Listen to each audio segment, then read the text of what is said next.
बिस्मिल्लाहिर्रहमानिर्रहीम। अस्सलाम वालेकुम नाज़रीन, मैं आपका मेज़बान डॉक्टर महबूब अली सुबज़ई और आप देख रहे हैं एक नया प्रोग्राम। नाज़रीन, जंगे और कॉन्फ्लिक्ट जो है वो कभी भी अमन नहीं ला सकते, और यकीनन जब जहाँ पर जंगे होती है तो वहाँ पर तरक्की भी मुमकिन नहीं होती। लेकिन बाज़ दफ़ा आप पर जब जंग मुसलत की जाती है तो फिर आपके पास कोई ऑप्शन नहीं रहता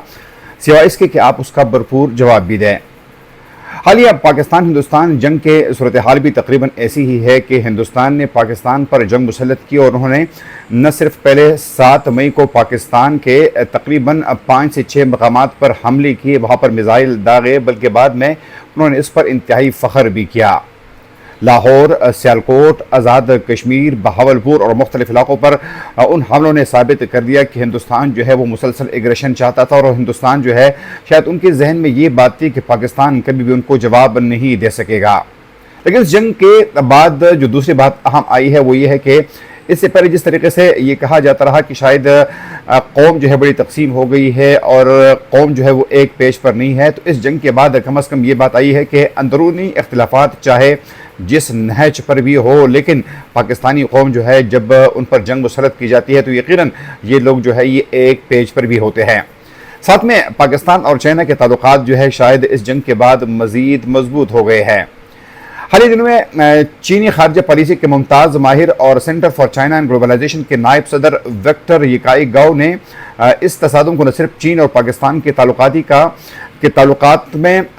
एक मजबूत इसको एक पिलर करार दिया है, बल्कि आलमी सतह पर चीन की दिफाई बरतरी के इख्तिराफ के तौर पर भी उन्होंने पेश किया है।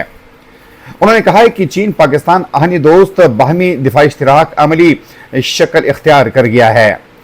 जेट-10C तैयारों की कामयाबी से आलमी ताकत हैरान है, जबकि बीजिंग की जानिब से ये भी वाज़ेह पैगाम दिया गया है कि चीन से पंगा ना लिया जाए। चीन की दिफाई टेक्नोलॉजी और पाकिस्तान के साथ फौजी हरकतदारी ने इस झड़प में आलमी ताकतों को भी हैरान कर दिया है। उनके मुताबिक पाकिस्तान फिजाइया ने इस बार जो जंगी साजो-सामान इस्तेमाल किया वो ज़्यादातर चीन ने बनाया है, चीन ने पाकिस्तान को दिया है, या फिर चीन और पाकिस्तान ने मुश्तरका तौर पर इन हथियारों को या फिर इन जहाज़ों को बनाया है। रोटरगांव के मुताबिक चीनी साख्ता जेट-10C तैयारों की कारकर्दगी ने यूरोप और रूस के जदीद तरीन लड़ाका तैयारों को भी पीछे छोड़ दिया है, जो न सिर्फ एक तकनीकी कामयाबी है बल्कि एक स्ट्रेटेजिक इंतबाह भी है। उनका कहना था कि ये आलमी ताकतें खासतौर पर अमेरिका और यूरोपीय अक़वाम के लिए एक वेकअप कॉल है कि चीन की अस्करी सलाहियतें अब दुनिया के बेहतरीन सब में शामिल हो चुकी है, और किसी भी किस्म की मुदाखलत या इश्तियाल अंगेज़ी के नताइज जो है वो संगीन हो सकते हैं। उन्होंने मजीद कहा कि चीन और पाकिस्तान के ताल्लुकात सिर्फ नज़रियाती या सिफारती हद तक महदूद नहीं है, बल्कि ये अब एक मजबूत ऑपरेशनल इत्तेहाद बन चुके हैं। चीन कभी किसी मुल्क को इजाज़त नहीं देगा कि वो पाकिस्तान की सरहदों या खुद मुख्तारी को पामाल करे। नाज़रीन, इस तरह मैंने पहले भी कहा था कि पाकिस्तान और चीन की दोस्ती जो है वो कई वजूहात की वजह से बहुत मजबूत है। यहाँ पर पाकिस्तान में सी पैक बन रहा है, तो वहीं पर आलमी सतह पर भी पाकिस्तान की दोस्ती चीन के साथ इसलिए भी ज़्यादा मजबूत है कि चीन समझता है कि कई आलमी महाजों पर पाकिस्तान जो है वो मुसलसल चीन को डिफेंड कर रहा है। पाकिस्तान जो है वो चाइना के लिए ऐसे काम भी कर रहा है, यानी आलमी सतह पर यूरोप और अमेरिका के साथ दोस्ती कायम करना। इस तरीके से अगर चीन के हिंदुस्तान के साथ कोई तनाज़िया सामने आता है तो सबसे पहले पाकिस्तान सामने आता है। इस तरीके से इस्लामी ममालिक के साथ चीन की दोस्ती कायम करना, उनके साथ बायलैटरल ताल्लुकात कायम करना, इसमें भी पाकिस्तान का इंतहाई कलीदी किरदार रहा है। साथ में दूसरी अहम स्टोरी जो आज आपके साथ शेयर करनी है वो है हिंदुस्तान की और एग्रेशन की, और जो अभी जारहियत है हिंदुस्तान, शायद हिंदुस्तान उससे बाज नहीं आना चाहता।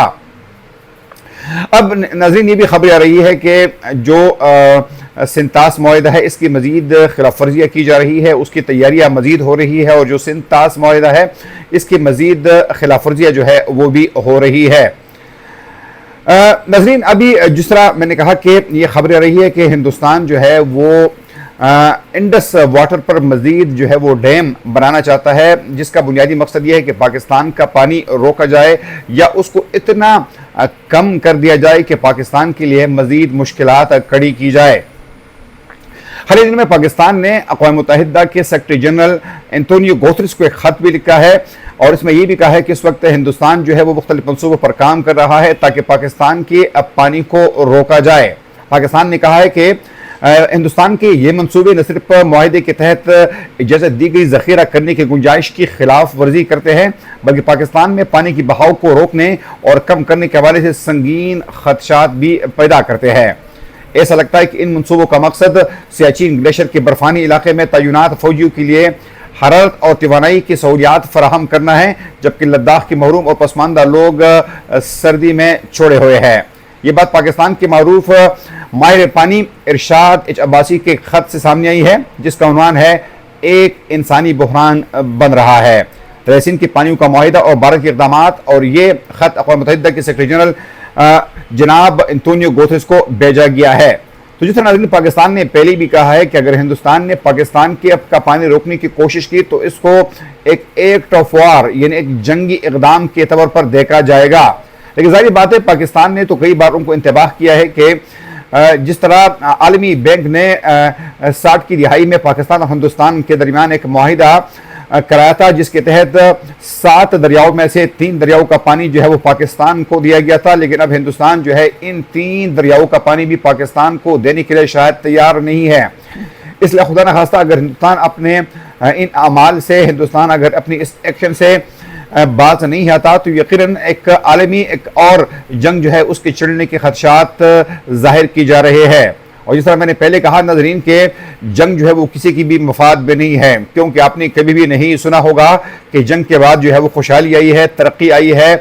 یا عام لوگوں کی زندگی میں پازیٹیو تبدیلی آ گئی ہے، بلکہ جنگ ہمیشہ غربت لاتی ہے، افلاس لاتی ہے، بھوک لاتی ہے۔ اس لیے نہ صرف پاکستان اپنا کردار ادا کر رہا ہے بلکہ عالمی دنیا کو، اقوام عالم کو بھی اپنا کردار ادا کرنا ہوگا کہ وہ ہندوستان کو خاص طور پر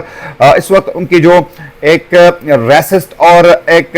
ایسا شخص جو کہ نہ مذہب پر یقین رکھتا ہے، جو کہ نہ انسانیت پر یقین رکھتا ہے، جو کہ نہ عالمی معاہدوں پر یقین رکھتا ہے، ان کے وزیر اعظم مودی کو روکنا ہوگا۔ مودی ایک فاشسٹ آدمی ہے جو کہ جن کا بنیادی مقصد صرف اور صرف پاکستان اور پاکستانیوں کو مشکلات میں ڈالنا ہے۔ اگر عالمی معاہدوں کی وہ ہندوستان پاسداری نہیں کرتا، اگر وہ ان معاہدوں کو بھی نہیں مانتا تو پھر پاکستان بھی شاید اس پر بار بار سوچے گا کہ پاکستان نے ان کے ساتھ جو معاہدے کیے ہیں تو پاکستان بھی اس کے لیے پابند نہیں ہوگا۔ ناظرین آج کے دور میں اگر جنگ خدا نخواستہ چھڑ جائے اور پھر نیوکلیر طاقتوں کے درمیان جو ہے وہ جنگ چھڑ جائے تو اس سے نہ صرف پاکستان اور ہندوستان متاثر ہوں گے بلکہ اس سے پوری دنیا جو ہے وہ متاثر ہو سکتی ہے۔ اس لیے عالمی دنیا کو بھی خواب غفلت میں اس سے خود اپنے آپ کو جگا کر اس میں بھرپور کردار ادا کرنا ہوگا۔ ہندوستان کو مجبور کرنا پڑے گا کہ جو پانی جس کے حوالے سے معاہدے 1960 کی دہائی میں ہو چکے ہیں اس پر عمل درآمد کرنا جو ہے وہ سب کے لیے انتہائی اہم ہے اور سب کے لیے انتہائی ضروری ہے۔ اجازت دیجیے، اللہ حافظ۔